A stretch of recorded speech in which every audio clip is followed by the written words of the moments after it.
Ya, seiring dengan dilonggarkannya protokol kesehatan usai pandemi, sejumlah musisi besar dunia mulai mampir untuk manggung di Indonesia. Dan besar antusias masyarakat membuat tiket konser ludes dalam hitungan menit. Hal ini dimanfaatkan oleh pihak-pihak tak bertanggung jawab dan sejumlah akun penipu menjual tiket konser dengan kedok just tip. Lalu untuk berbincang mengenai ini, kita akan berdiskusi dengan Mas Dino. Ya, selamat sore. Mas Dino, apa kabar Mas? Suara saya jelas ya? Pak, jelas sekali. Oke, saya perkenalkan sebagai apa nih title-nya? Orang yang bergelut di promotor atau seperti apa? Saya kebetulan Ketua Umum Asosiasi Promotor Musik Indonesia. Oke, itu yang ingin saya sampaikan. Cuman lebih baik nanya langsung biar nggak salah. Baik, Mas Dino, kalau kita bicara mengenai war ini katanya ya. Bagaimana Anda melihat Mas Dino bahwa ada fenomena war tiket yang terjadi ini? Iya, kalau bicara war ticket kan sebenarnya tuh sebuah culture yang baru ya, secara istilah gitu. Karena banyak faktor. Satu ya, kita post pandemi, di situ orang 2 tahun telah di rumah aja, akhirnya dapat mendapatkan social activities kembali dalam konteks banyak kembali lagi industri pertunjukan, hiburan, konser, festival di dunia gitu kan. Jadi menciptakan demand yang sangat luar biasa itu secara prinsip. Terus secara era juga sekarang era digital. Jadi tadi sebentar pas offline kita juga ngomong, sekarang banyak juga konser atau festival itu nggak sekedar hanya suka sama artisnya, tapi kita harus ada di sana gitu pada saat terjadi. Untuk secara algoritma itu kita masuk kayak ke algoritma tren tersebut gitu kan. Karena kalau bicara konten di digital kan algoritma gitu kan. Jadi faktor FOMO itu juga salah satu juga gitu kan.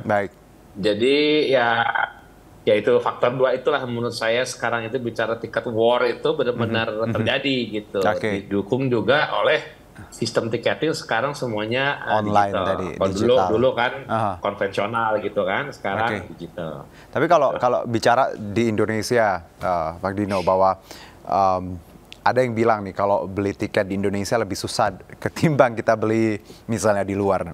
Kalau nonton konser di luar kan juga somehow juga dan lebih some said so bahwa lebih murah gitu. Bagaimana Anda melihat bahwa beli tiket konser di Indonesia itu susahnya minta ampun gitu? Itu sih semua tergantung sih, Mas. Menurut saya sih semua ujungnya sih di kontennya gitu. Kalau memang kontennya benar-benar ditunggu-tunggu, menarik, terus trending, itu ya pasti kan trafficnya juga akan ramai ya.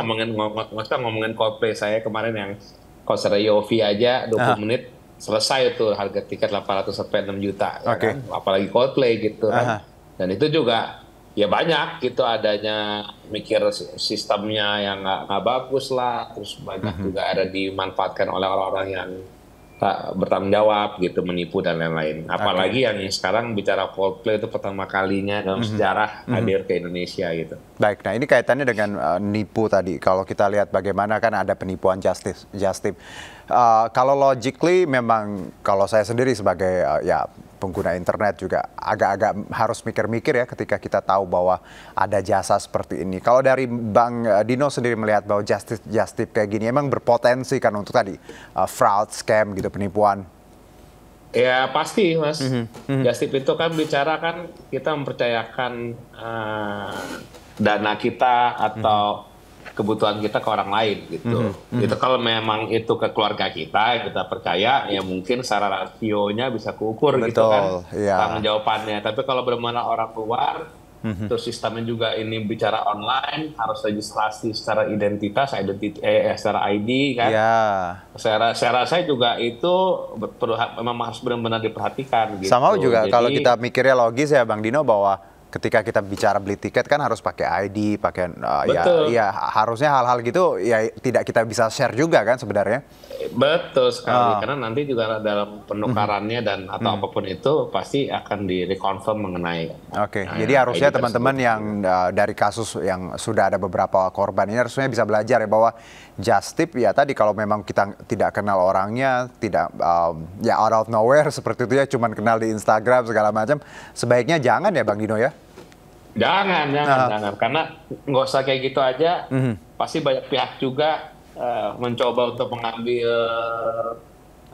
kondisi ini gitu. Oke. Kayak saya dulu pernah pengalaman buat beberapa konser itu sampai benar-benar ngebuat link yang terlihat sama dengan official websitenya gitu. Oke. Sampai sejahat itu gitu. Ada pihak yang nggak bertanggung jawab melihat peluang yang ada. Apalagi kalau misalnya orang menawarkan gitu. Baik. Nah, itu menurut saya harus dihindari. Oke, kalau ada anggapan nih Bang Dino terkait promotor misalnya, ya kita tidak bisa mengeneralisasi dan ini juga belum tentu benar gitu.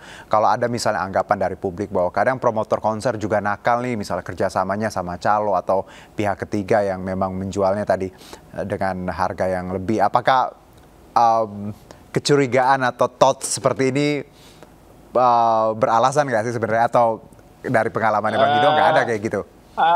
Kalau kebetulan promotor itu juga anggota saya juga di asosiasi, jadi saya sangat paham kondisinya karena yang secara proporsional aja teman saudara kerabat sama-sama minta tolong gitu tidak bisa dibantu sama pihak mereka. Kenapa? Karena akhirnya saya mendapatkan informasi secara valid bahwa memang back end sistem tiketing itu dipegang oleh manajemen Coldplay atau Live Nation secara langsung gitu.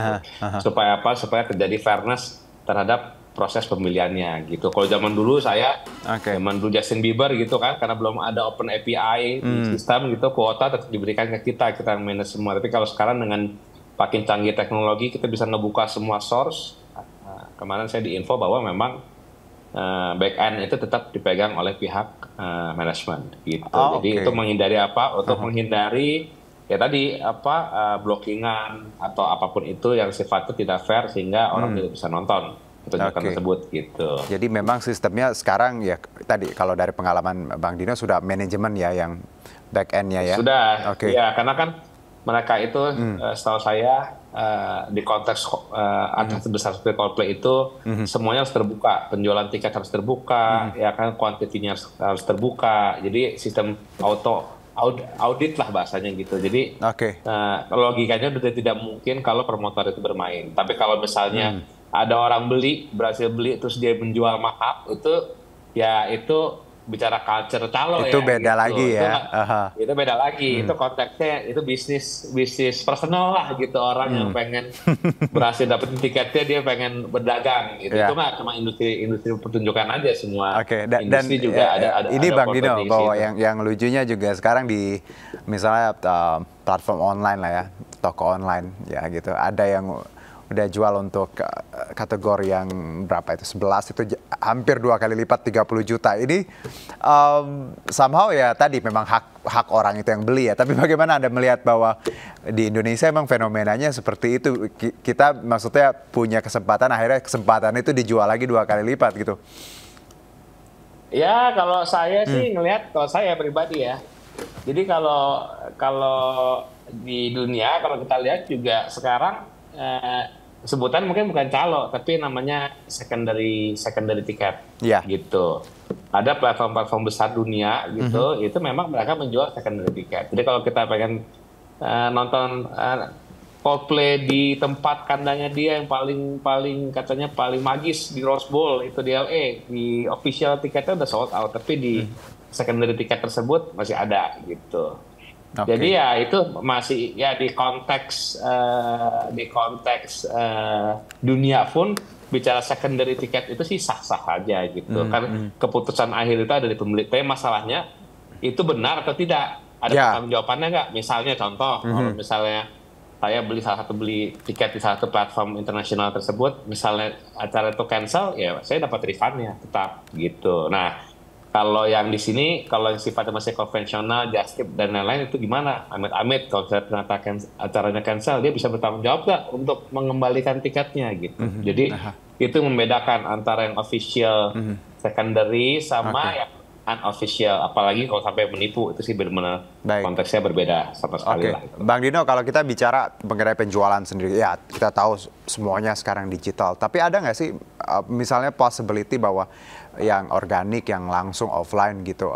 Karena kan nggak semua orang juga memang bisa war ya. Jadi mungkin bisa wear lewat offline.